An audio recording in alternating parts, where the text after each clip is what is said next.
É isso aí, pessoal. Então, uma segunda-feira, dia 28 de agosto. Um abraço aí, um tchau para os leoninos, né? Que vai acabando o mês deles e começando o mês dos virginianos. E a gente vai então bater um papo sobre tudo aquilo que está acontecendo. Hoje o papo promete ser um pouco mais longo, com uma série de análises, na verdade. E nós precisamos pelo menos iniciar e pelo menos falar, porque tudo aquilo que nós temos dito aqui no Bunker, nessas edições da tarde, edições da noite que a gente tem feito, aqui no Bunker, tem acontecido. Nós temos acertado em absolutamente tudo que nós temos dito. Então, vamos aqui vamos continuar fazendo isso daqui, porque quem assiste o Bunker sabe que sai mais bem informado, tá? Pessoal, um abraço para todo mundo aí, o pessoal do chat, obrigado. Em breve a gente vai estar aí comentando com vocês aí, já falando o nome de todo mundo e respondendo as perguntas, né? Vamos então dar sequência aqui. Olha, presta atenção. Mesmo sem pandemia, preço do diesel ultrapassa R$ 7,11 em 11 estados e chega a R$ 8,00 em São Paulo. Né? Essa notícia aqui ela fala por si só. O preço máximo do litro do diesel S10 ultrapassou o patamar de R$ 7,00 em postos de abastecimento de 11 dos 27 estados pesquisados pela Agência Nacional do Petróleo, Gás Natural e Biocombustíveis, a ANP, chegando a ser encontrado a 8 em São Paulo. Né? Então, vamos lá. A alta reflete um aumento de 25% dado pela Petrobras no dia 16 de agosto. Se fosse no governo Bolsonaro, a imprensa estava dando pulos. Né? Você ia ver, provavelmente, o seu Bonner, a Renata Vasconcelos, entrando seminus na frente da câmera no Globo e dizendo: ah, meu Deus, Bolsonaro é um terror, né? E não sei o que, coisa e tal. Eles têm lado? Eles têm lado. E a gente vai falar muito sobre isso hoje deles ter lado, porque eu separei uma notícia especial. Uma pessoa, uma jornalista, sem querer, acabou mostrando isso daqui mais uma vez, né? Lá no Globo News. E agora, vamos lá. O que tem para se dizer sobre essa notícia, né? Em primeiro lugar, que é o seguinte: olha, em primeiro lugar é que se fosse no governo Bolsonaro ou qualquer governo de direita, o pessoal da imprensa ia estar dando pulos e pulos e pulos sem né, fazendo verdadeiros escândalos. Em segundo lugar é que é o seguinte: quando você aumenta o preço do diesel, você ferra a vida de quem? Você ferra a vida dos caminhoneiros. Então pode esperar alguma reação dos caminhoneiros em breve, embora muitos deles estejam sim acuados, com medo do que está se instalando no Brasil. E o que está se instalando no Brasil é uma ditadura de verdade, tá? Nós estamos já vivendo um período ditatorial aqui, no momento em que existe uma desculpa. Tem gente aí que é da própria esquerda dizendo que, não sei, eles falam que estavam lutando contra a ditadura, porque eles queriam instalar a deles, né? Já tinha aquele político lá de esquerda, salvo engano, Eduardo Jorge, que tinha dito isso. Ele falou: não, nós queríamos instalar a ditadura do proletariado. Agora, está se instalando a ditadura do proletariado? Não. O que está se instalando é um poder pelo poder, mas está se instalando uma ditadura, sim. Os caminhoneiros vão reagir? Vão reagir, mas eu acho que agora vai ser uma coisa diferente do passado. Por quê? Eu acredito que eles vão reagir porque o preço está indo para a estratosfera, eles usam as estradas, são os profissionais da rodagem, vai faltar comida na mesa de muita gente, inclusive deles. Isso daí é um efeito bumerangue, né? O governo dá, a coisa vai, causa estrago e volta para eles e causa estrago também. Então, esse é o momento no qual nós não estamos vendo o governo tomar nenhuma atitude para resolver essa questão do diesel. Os caminhoneiros vão acabar fazendo alguma coisa. Por que eu acho que vai ser diferente? Porque eles estão vendo, né? Reclamou, tem aquele juiz, está todo mundo careca de saber quem é lá no Supremo, que manda prender. Então, quer dizer, se fizer greve, manda prender, chama de terrorista e manda prender. É o que está acontecendo. Quando era o pessoal dos movimentos de esquerda queimando pneu, ameaçando pessoas, batendo em gente nas estradas, podia. Até na porta da casa de ministro foram lá fazer arruaça. Mas aí podia. Agora, quando o pessoal da direita, né, não é nem o pessoal da direita, é só o pessoal que não é deles. Tem gente ali que é apolítico. Tem cara que não quer saber de política, só quer saber que o preço aumentou e ele vai reclamar, né? Então tá aí. Esse é um dos problemas, né? Esse é um dos problemas. O outro é que quando falta combustível, falta caminhão. Quando sobe o preço do combustível, nem todo mundo tem como pagar, né, o combustível. Aí começa a faltar caminhão. Quando falta caminhão, cai o número de mercadorias de oferta nos supermercados. Porque o que o caminhão faz? Ele busca a mercadoria lá no fornecedor, né, às vezes no produtor, às vezes numa indústria, e põe na prateleira do supermercado. Quando falta produto no supermercado, aumenta a procura. O número de pessoas atrás daquele bem aumenta, né? E quando aumenta o número de pessoas, sobe o preço do produto. Ou seja, o resultado disso daí é sempre inflação. Aumenta o preço das coisas enquanto o seu salário continua no lugar, né? As coisas vão aumentando de preço, o seu salário não. Vai causando inflação e isso daqui vai, mais uma vez, ferrando, obviamente, a imagem do PT, e isso vai ter reflexo, sim, nas eleições de 2024. A gente vai falar muito das eleições de 2024 e tem que prestar atenção nisso que nós estamos dizendo. Por quê? Porque isso daqui é o creme da mama. Isso daqui é o que vai rolar. Agora, o governo que quer manter apoio, vamos falar um pouco sobre isso também aqui, vai fazer esse tipo de coisa que nós estamos vendo na tela. Construtoras envolvidas na Lava Jato pedem crédito de 100 milhões de dólares, não é de reais, 100 milhões de dólares. Em reais vai dar mais de 500 milhões. Em viagem a Lula a Angola. Aí. Né? Aí, tá aí. Né? Então, quer dizer, são empresas que estavam, algumas delas estavam, foram 18 empresas, entre elas algumas delas foram investigadas e condenadas na Lava Jato, né? O valor chega a 100 milhões, né? Tá lá a Novo Honor, né? Que é a antiga Odebrecht, Andrade Gutierrez, Queiroz Galvão se reuniram com a Haddad. Muito bem, né? Então tá aí, né? Para quem tinha alguma dúvida sobre o que ia acontecer no suposto governo Lula, tá aí, né? Tá de volta. O pessoal tá de volta. Então falando, fica tranquilo, pode fazer o que vocês quiserem, porque se acontecer algum problema, vocês forem parar na justiça, a gente diz que o jornalismo que soltou a notícia de que vocês eram bandidos, a gente chama de fake news. E se isso daí evoluir, se isso daí escalar, for para a PGR, a gente bloqueia porque o pessoal da PGR é nosso. Se, só tem a Lindora lá, e a Lindora tá meio capengando esses dias pelo que eu tô sabendo nos bastidores. E se isso daí passar da PGR e escalar para o Supremo é festa do caqui, nego. É igual aquele seriado, o Mecanismo, na hora que o pessoal começa a gritar lá dentro da cadeia, né? Chegou no Supremo, vamos ser solto. Pois é isso aí, né? É isso aí, um dos problemas do foro privilegiado. Agora, o outro lance que a gente tem que falar aqui sobre essa mesma notícia é o seguinte: esse tipo de coisa, mais uma vez, tem reflexo nas eleições municipais.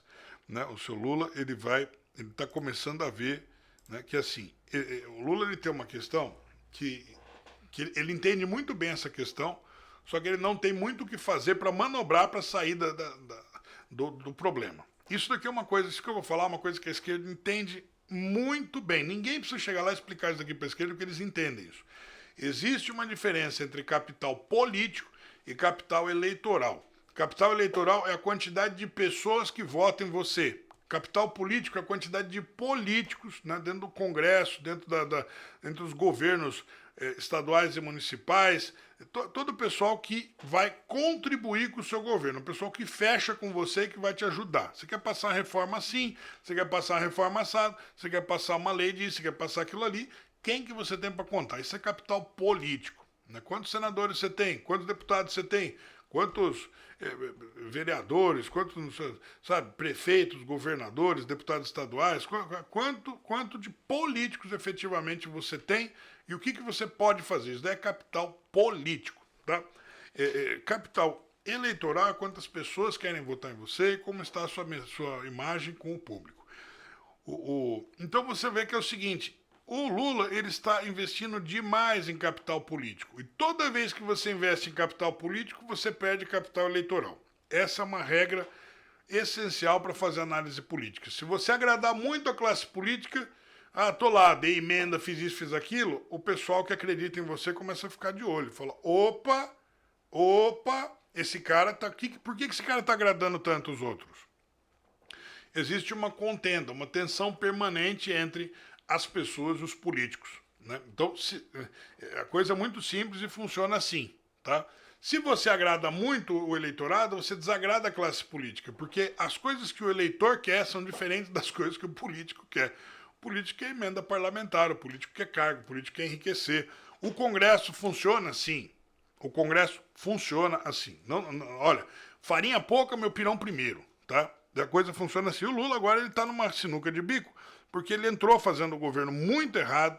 O Lula chegou para fazer o governo dele da seguinte maneira. Ele chegou ali para fazer o governo dele e ele começou a gritar: festa do caqui, tá tudo liberado, pode vir que o pai tá on, né? Vem em mim que eu tô facinho.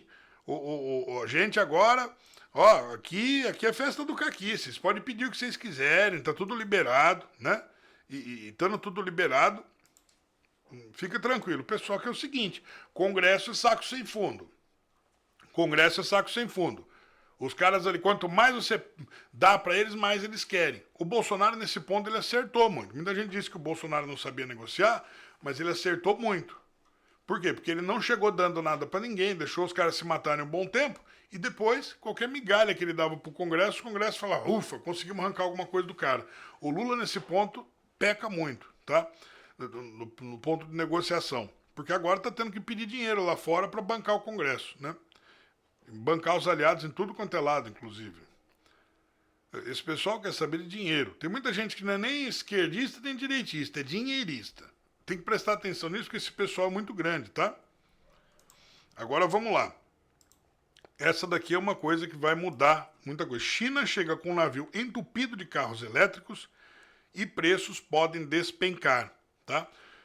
Chega ao país na próxima terça-feira, dia 29, no caso amanhã, uma frota de 2.800 novos veículos elétricos das montadoras chinesas GWM e BYD, segundo a Prefeitura de Vila Velha, no Espírito Santo, onde aportará o navio Green Cam.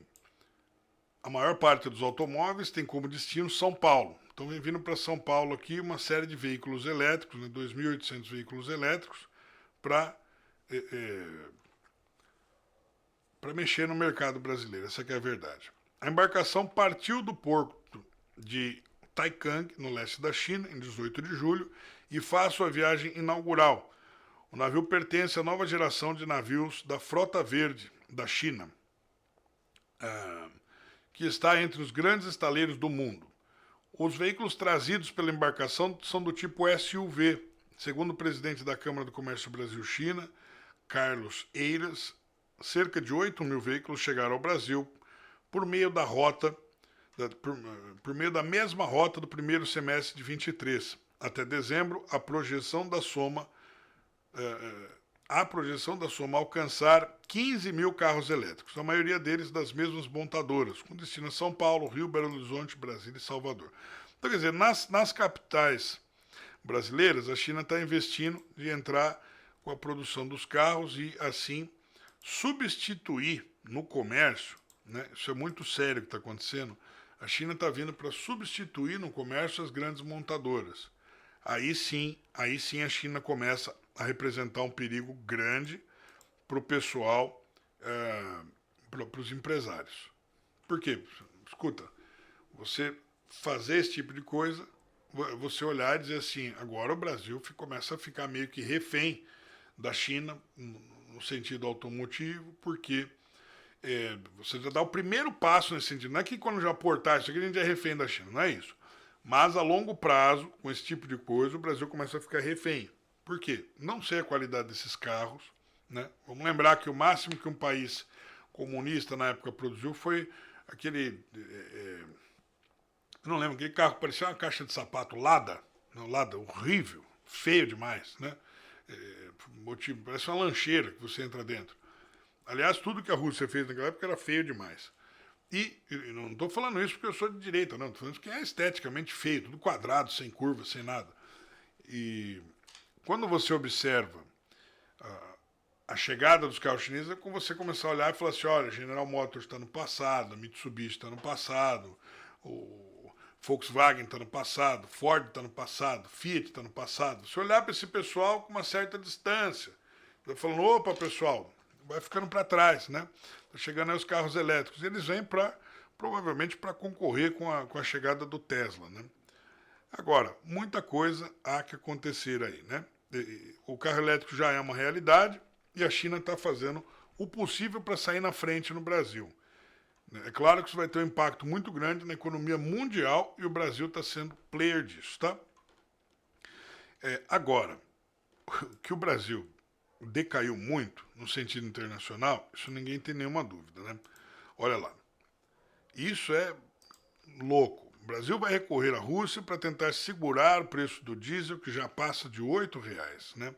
A gente está falando que o governo brasileiro deve ficar esperto para possíveis reações violentas dos lobbies petroleiros americanos, né? O pessoal já sai botando a culpa nos Estados Unidos.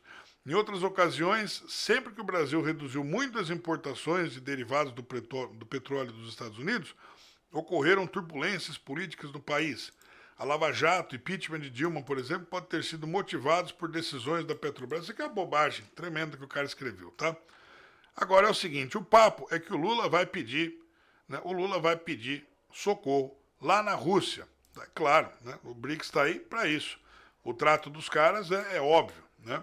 Vocês ajudam eles politicamente e eles compram a sua política ao mesmo tempo, né? Você está ali, você vai ajudando eles te mantêm no poder, né? Os caras te dão aquele suporte extra enquanto você faz esse tipo de coisa. Bom, muito bem, né? Tenho dito isso. É claro que o Brasil vai lá pedir mais uma vez, vai ficar endividado mais uma vez. A gente sabe que a gente não pode contar muito com esses caras. Pelo menos tem uma notícia muito boa vindo aqui, que é essa, né? Presta atenção. Muito boa. Elon Musk já tem 5.000 satélites de comunicação e pode acabar com o monopólio da internet no mundo. Amém, né? Na noite de sábado, 26, um foguete da SpaceX lançou 22 satélites Starlink, aumentando para 5.005 o número de equipamentos implantados na órbita baixa da Terra. De acordo com o site de rastreamento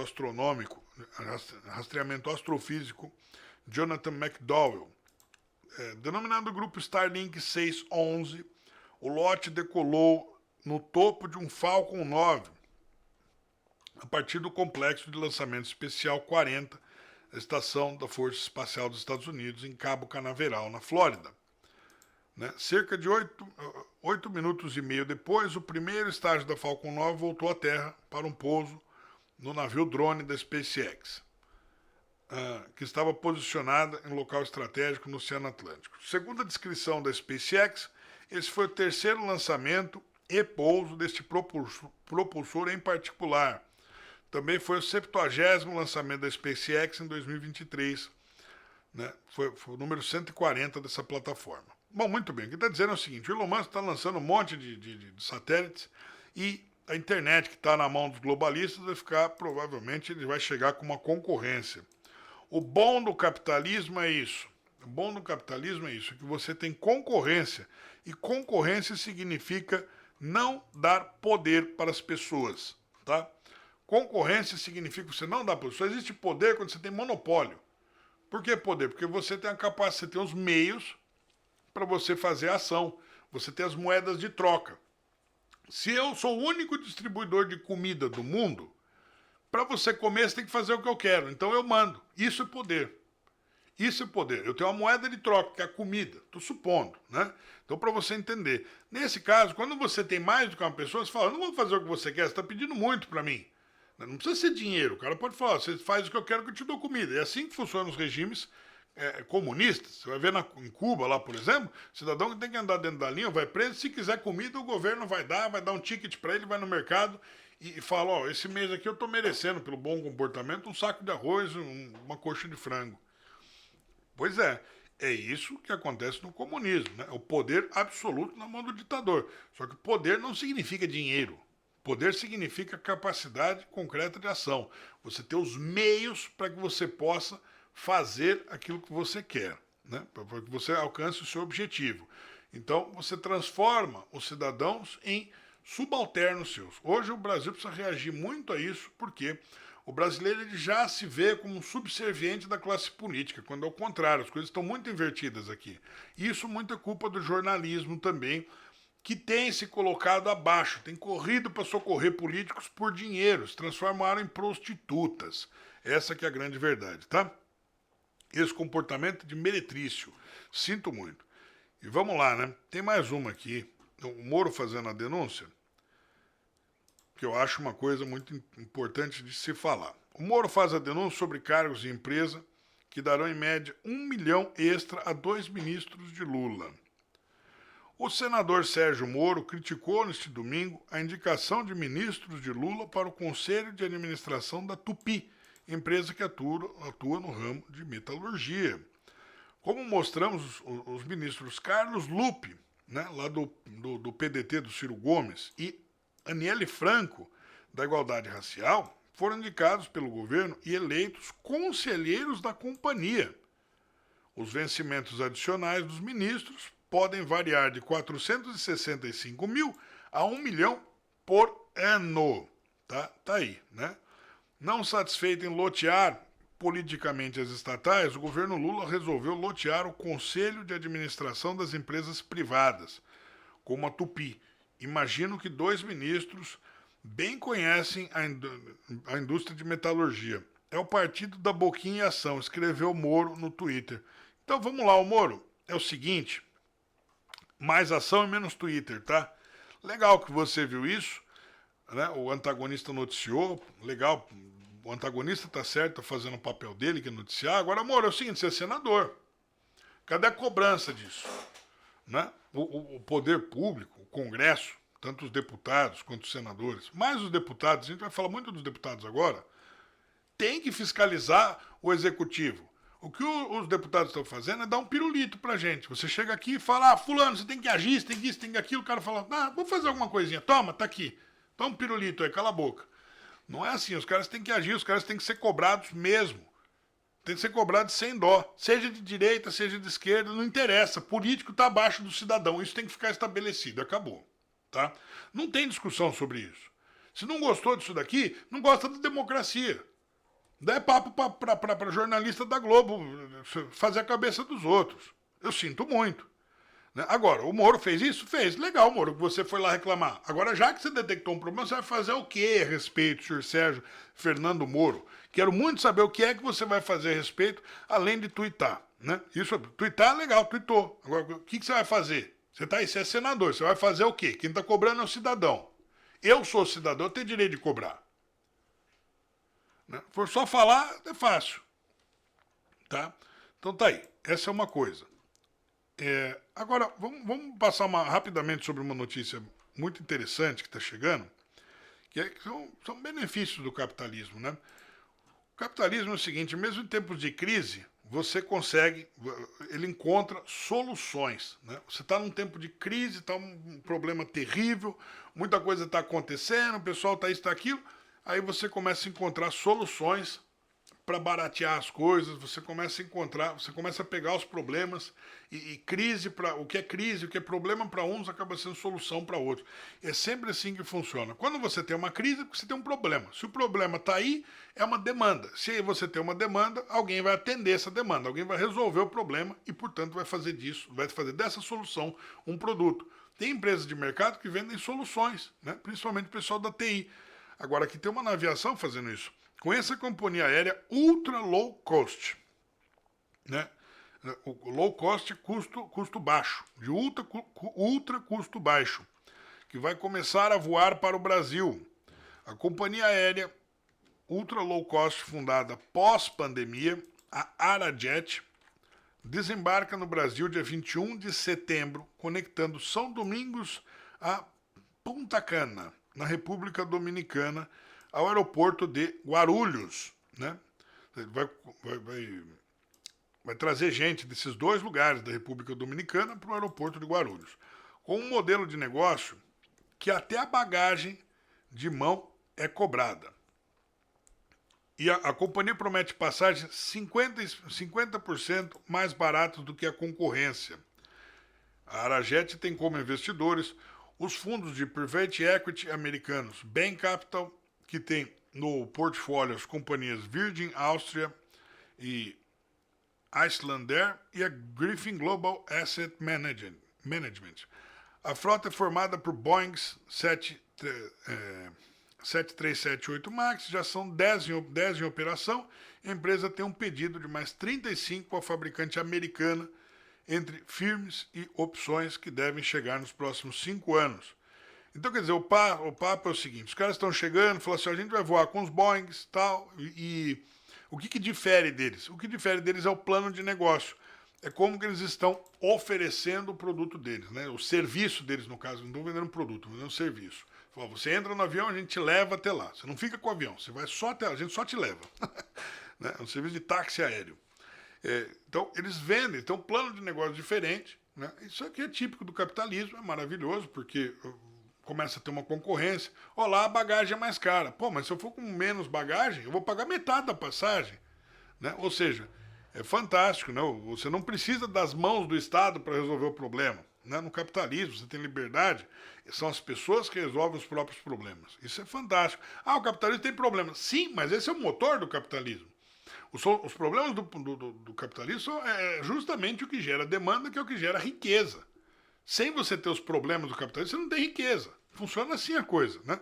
Os comunistas vêm e falam, o capitalismo tem problemas. Sim, mas são os problemas do capitalismo que fazem gerar riqueza. Por quê? Porque as pessoas procuram soluções. Né? Pois é, vamos lá, né? Então tá aqui. Essa daqui é que eu queria falar sobre o pessoal da imprensa de forma geral, que eu comentei no começo aqui do programa, porque você preste bastante atenção. Né? Olha lá. Essa daqui é muito intrigante. Zanin não prometeu ser progressista. Vocês que não prestaram atenção na sabatina. Diz comentarista da Globo News. Né? Tem um vídeo sobre isso. Por 5 votos a 1, o Supremo Tribunal Federal formou maioria para liberar o porte da maconha para uso pessoal, definindo que pessoas flagradas com pequenas porções sejam tratadas como traficantes. Né? Então, quer dizer, o Supremo liberou, não é que ele liberou, ele já alcançou a maioria. Né? Daqui para frente só terminar a votação por uma questão de cerimônia mesmo, mas a causa deles já está praticamente ganha. Né?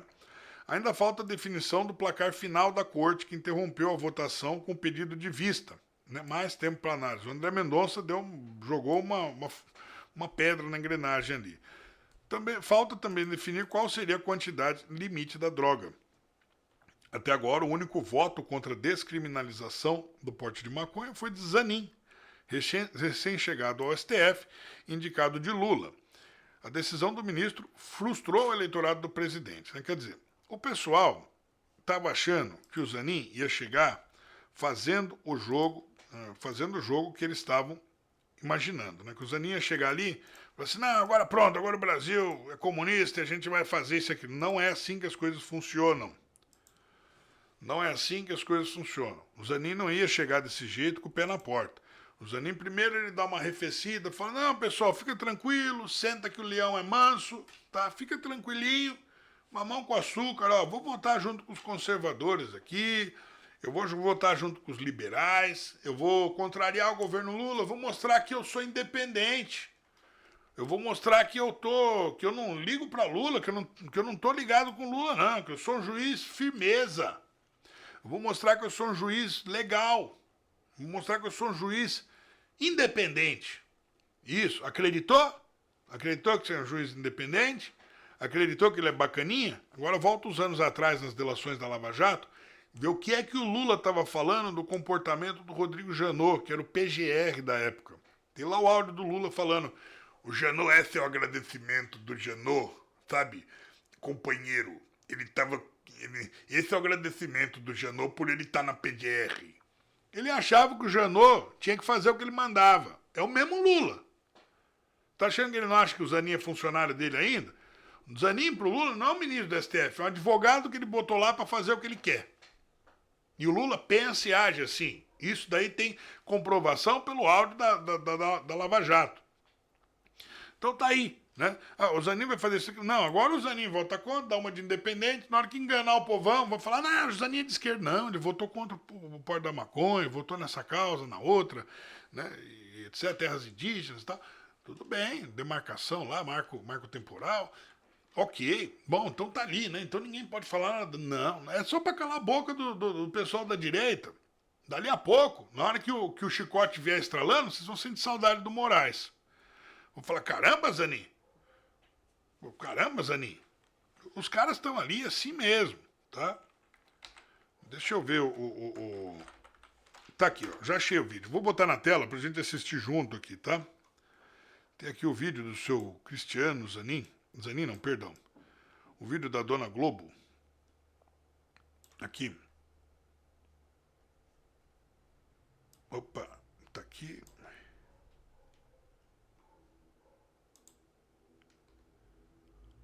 Pronto, consegui. Tô botando na tela pra gente assistir juntos o comentário da Globo. Eu acho muito importante esse comentário da Globo, para além do que o Zanin, do que eu já tenho dito do Zanin, eu vou explicar para você a seguir. Primeiro a gente vai assistir o que a moça da Globo News disse aqui, tá? Vamos juntos. Tá aí.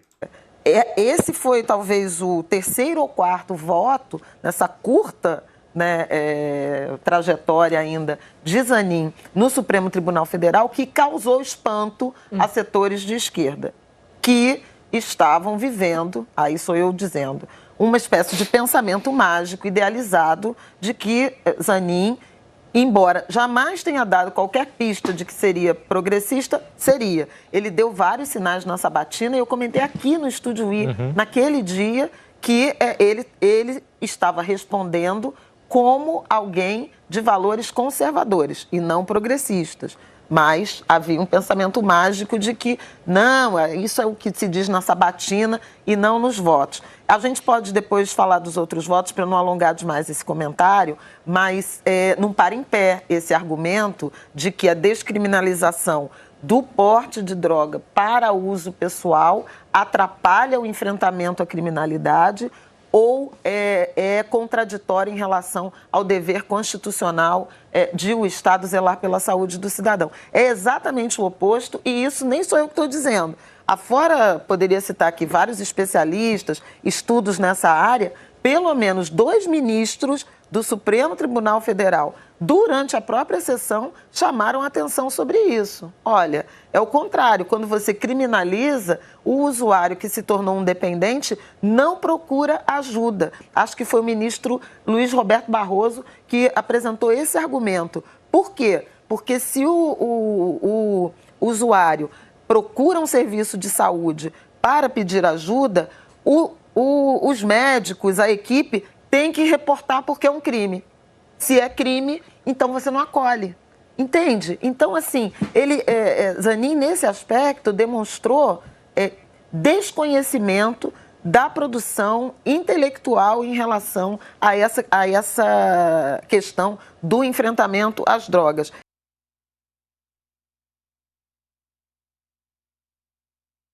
Tá aí, né? Aqui a gente tem 2 frames incríveis, fantásticos para falar junto com tudo aquilo que a gente tem falado esses últimos dias, na composição do poder, na importância de ter sindicatos, universidades e redações de jornal. Porque aqui a gente está vendo 2 coisas unidas, como eu expliquei, venho explicando e vou continuar batendo esse martelo. Sindicatos não, mas aqui no caso se trata de universidades e redações de jornal. Em primeiro lugar, a redação de jornal, porque você percebe, tem um ponto muito sutil e muito importante no comentário do jornalista, que é que o pessoal das redações está de olho, vendo se o ministro está alinhado de verdade com a esquerda, o quão fiel ele é com a esquerda. Quer dizer, é o ativismo, a torcida do ativismo judiciário. O judiciário tem uma torcida dentro da redação de imprensa, dentro da redação de jornal, né? Então tá ali, né? Isso fica claro, né? Então eles estavam discutindo de tal maneira, vocês que não prestaram atenção na sabatina, ou seja, eles estavam discutindo isso. E eles estavam discutindo isso porque, como diria o pessoal na época do Deltan, né? Ahá, o faquinha é nosso, né? Então tinha tinha isso naquela época, isso retorna hoje dentro do jornalismo. Você vê que o pessoal estava assim torcendo e que isso daqui, ao invés da pessoa dizer assim, olha, o ministro, ele é um magistrado. O magistrado não pode fazer ativismo judicial. Não pode transformar as decisões judiciais em legislação. Eles não podem legislar. Ao invés de ter esse tipo de consciência, não. Não, eles estão torcendo para que isso cresça. Eles falam, não interessa como a gente vai conseguir as nossas... não interessa como que a gente vai conseguir os nossos objetivos. Não interessa que vai conseguir. Se dentro das regras ou fora das regras, que se dane. Aos amigos, os favores, aos inimigos, a lei. Né? Então é assim que eles pensam. Tá? É assim que eles pensam. Isso é um pensamento de gente desonesta, de qualquer maneira. É óbvio que se você pensa desse jeito, teu amigo pode andar fora da lei, faz vista grossa, fala, ih, tô vendo você aí. Tá, próximo assunto. Agora, se é o inimigo, cadê nele? 10 anos. Tá lá, antidemocrático. Agora, esse pessoal é o que tem a cara de pau de falar de democracia. E em segundo lugar, que é o seguinte, para justificar o suposto erro do Zanin, de acordo com a visão da esquerda, a esquerda acha que aquilo ali foi um erro. Eu não acho que foi um erro, acho que foi uma jogada estratégica. E tem gente da direita que acha que foi acerto. Então são 3 opiniões diferentes. E eu respeito todas elas. Mas o pessoal da esquerda está deixando muito claro uma coisa.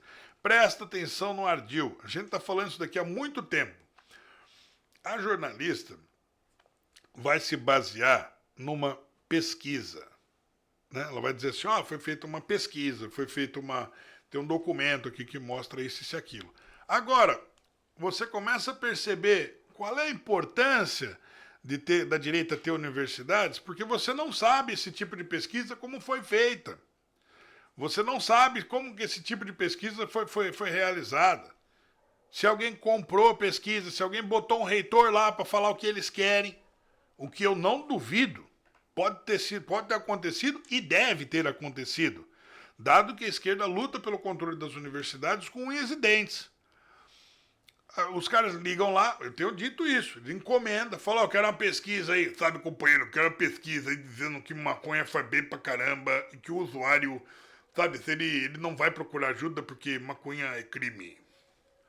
Bom, isso é óbvio, né? Então, é um argumento estúpido, é um argumento muito estúpido, porque por um lado diz assim, olha, o cara não vai procurar ajuda porque o negócio é criminalizado. Né? Esse é o ponto do argumento. Então você fala, mas isso vale para tudo que é criminalizado. Isso vale para tudo que é criminalizado. Se o sujeito está cometendo crime, ele tem que pagar pelo crime dele. Não tem que deixar de ser crime. O que a gente vai fazer? A gente vai fazer isso com o estuprador também? Vai fazer isso com o pedófilo? Vai fazer isso com o... Vai fazer isso com o quê? Com o assassino? Assassino em série? Fala, o cara tem um problema psicológico lá, ele é assassino em série, ele é psicopata. Tem um problema psicológico? Tem, mas ele está cometendo crime. Então vamos deixar então vamos tirar o assassinato vamos descriminalizar o assassinato, porque o cara aí ele vai procurar ajuda. Fala, médico, desculpa, eu tô matando muito, que eu sou assassino em série. Tinha até uma coleção Vagalume, tinha até um livro de um assassino em série, lá tinha uma aventura chamado o Escaravelho do Diabo. Né? O cara só matava gente que tinha o cabelo vermelho, só matava gente ruiva. Então, assim, ele leva 5, 10 anos para descobrir quem que era o assassino. É um livrinho muito legal para o pessoal que é adolescente. Agora, chega esse cara lá e fala, seu médico, eu tenho matado muita gente aqui, então agora eu preciso de tratamento. Ainda bem que não é mais crime, né? Inclusive o senhor é ruivo. Vou pegar o senhor... Olha, não dá. Esse tipo de argumento para mim não cola. Não dá. Como que a pessoa... como é crime, então eu descriminalizo, porque a pessoa precisa de ajuda. Desculpa, não dá. A pessoa precisa de ajuda, ela vai procurar ajuda, ela admite que ela tem um problema e acabou. Acabou. Não tem essa. Eu não acho que liberar o negócio vai fazer a pessoa procurar ajuda. Vai fazer o contrário. A pessoa não procura ajuda porque é crime, não. Você está vendo as pessoas que são tabagistas, que fumam cigarro, irem procurar ajuda porque não é crime? Não. E é vício do mesmo jeito. Você está vendo as pessoas que bebem irem procurar ajuda porque não é crime? Como não é crime, então vou procurar ajuda. É meia dúzia. O resto continua bebendo e gostando do que está fazendo. Pelo contrário, se incentiva. Né?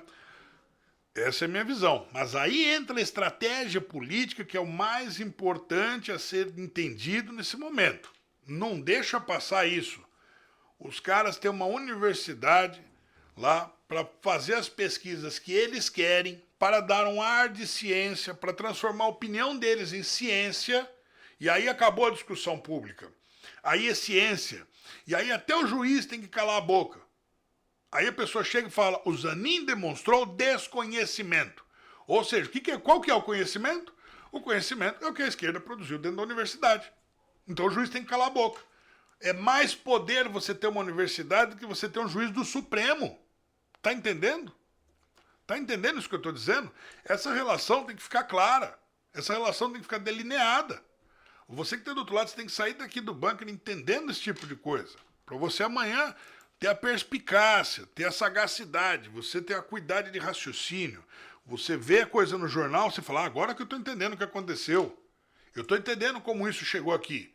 Porque para o cidadão José, Dona Maria, que não assiste o bunker, não vai saber, vai falar, mas aqui tem uma pesquisa, vamos discutir a pesquisa. Não é discutir a pesquisa, é discutir a pesquisa, mas não é só isso. É você entender a estratégia por trás disso.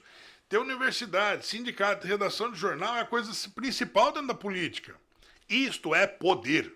Você ter uma reitoria de faculdade é mais poder do que você ter um juiz do Supremo. A universidade vai lá, solta uma pesquisa, tá os dois debatendo, um dizendo que uma coisa é certa, outro dizendo que é errado.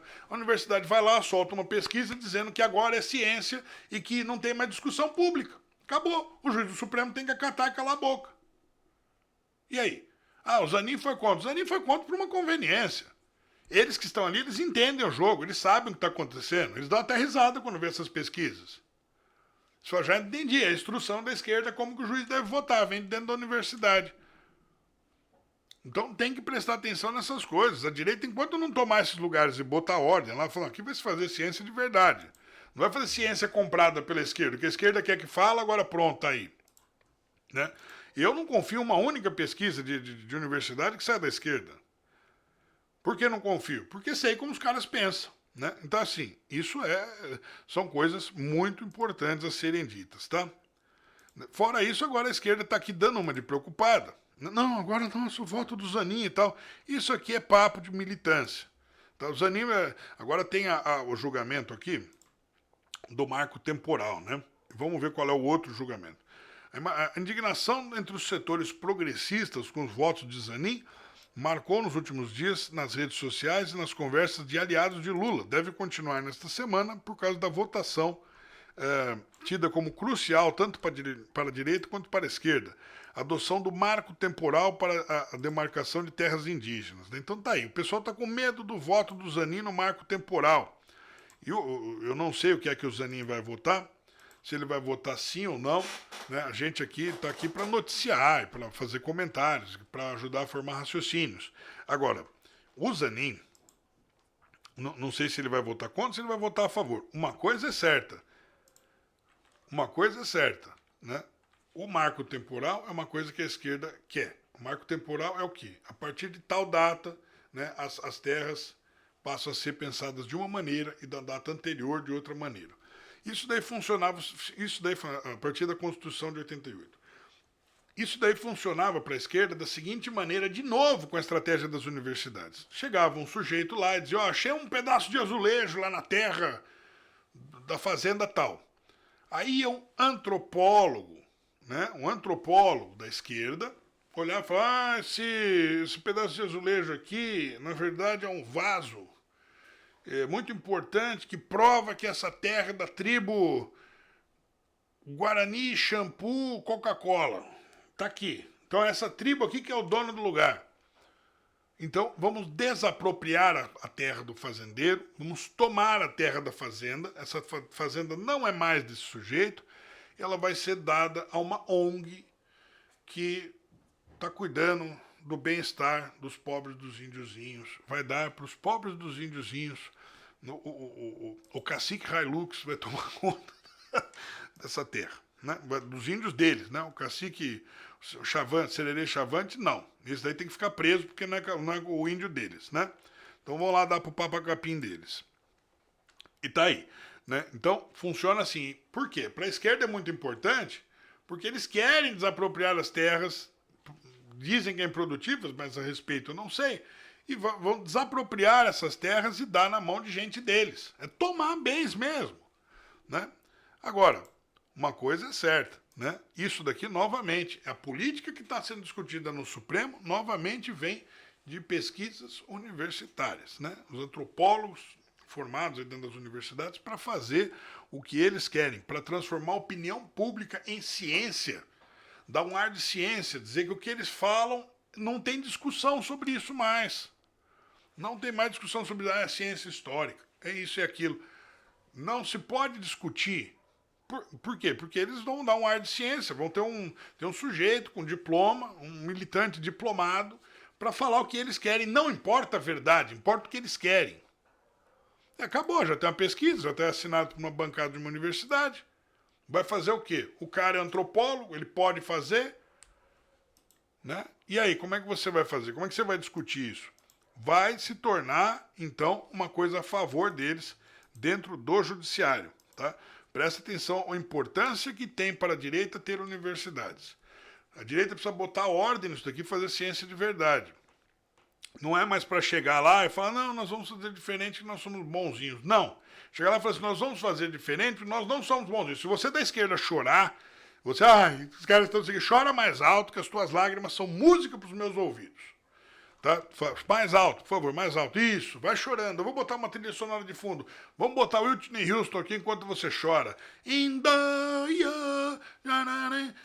Chora mais. E lágrimas, e mais lágrimas. Que legal. Então é isso aí. É isso aí. Fala, esquerda, tá chorando? Tá chorando, tá divertido. Ah, chora mais, cara. Chora mais. Ah, eu nem posso manipular a pesquisa científica, cara. Como a esquerda do mal, cara. Acabou.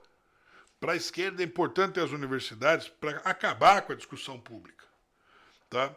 O sujeito está discutindo um lado, do outro, ele chega lá e fala, tem aqui uma pesquisa científica, não importa o que eles estão falando, importa a pesquisa. Acabou, assunto encerrado. Tem se tornado uma coisa, na verdade, antidemocrática, né? Porque acaba com a própria democracia. E ninguém vai lançar olhares sobre isso, porque é tudo dinheiro, dinheiro, dinheiro. Né? Agora vamos lá, né? Tá aqui, ó. Polícia Federal continua a saga por ilicitudes de Bolsonaro, diz aqui, é o título da matéria, né? Vamos ver se ele tem bens nos Estados Unidos, né? A revista Cruzoé. Agentes da Polícia Federal que atuam no caso das joias inauguraram uma nova linha de investigação a respeito do presidente Bolsonaro, seus familiares e colaboradores próximos. Trata-se de verificar a aquisição de imóveis fora do Brasil e um possível esquema de ocultação dessas propriedades. O caso também está na mira da CPMI do 8 de janeiro, após integrantes do colegiado terem informações sobre transações atípicas envolvendo Bolsonaro e seus aliados. Bom, então vamos lá. Lembra que eu falei semana passada que aquele negócio ia cair, que todas essas denúncias são pífias e tal, não sei o quê? Eu não estou vendo nada grandioso vindo contra o Bolsonaro, não. É claro que o que está acontecendo com o presidente Bolsonaro, sem nenhuma sombra de dúvida, é perseguição política, sim. Tá? É perseguição política e não há o que dizer a respeito. Tudo se resume a perseguição política. Dizer assim, ó, o cara é da direita. O Bolsonaro não está apanhando porque ele é o Bolsonaro, ele está apanhando porque ele é da direita. Ele está apanhando porque ele é da direita, porque ele é um nome da direita. Se derrubarem o Bolsonaro, eles vão bater no Zema, porque o Zema também é da direita. Se derrubarem o Bolsonaro e o Zema, eles vão bater em outro, Todo mundo que é da direita vai ser perseguido. Agora, o Bolsonaro vai ser perseguido com destaque, porque ele é um nome que preocupa toda a classe política. Ah, mas ele está inelegível, não pode participar de eleições? Pois é, mas tem uma coisa. Se o Bolsonaro indicar alguém, todo mundo vota, todo mundo que é bolsonarista, todo mundo que é de direita, vai votar no cara. O cara pode não estar elegível, mas ele é um nome muito pesado dentro da direita. Dentro da direita, o cara é um nome terrivelmente pesado, que a esquerda morre de medo. A esquerda morre de medo, tá? Então aí, outros nomes estão se criando? Estão. Eles vão bater no Nicolas Ferreira, vão bater no Gustavo Gayer, vão bater uma porrada de gente aí. Uma porrada de gente, eles vão bater mesmo, tá?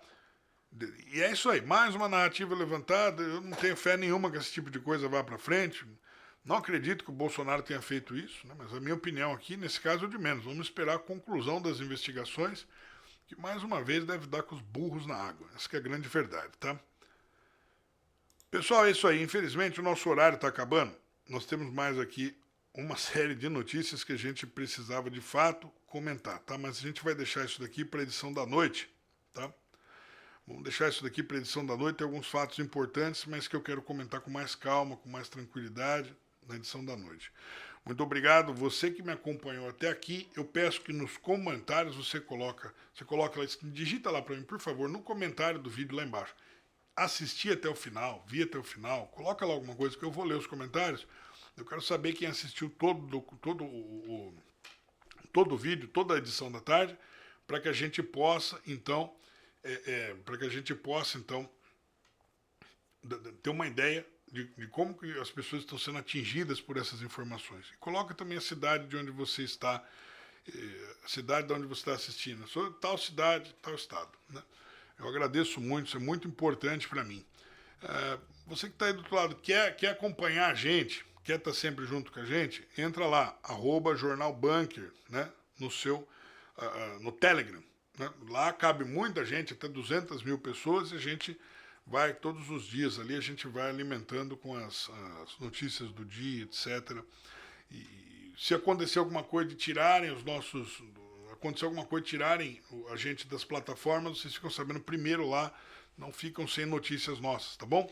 E aqui, quem quiser contribuir é de muito bom grado, é muito bem-vindo, né? Aqui, o Pix, o Pix aqui do Bunker, 11 99 218 5469.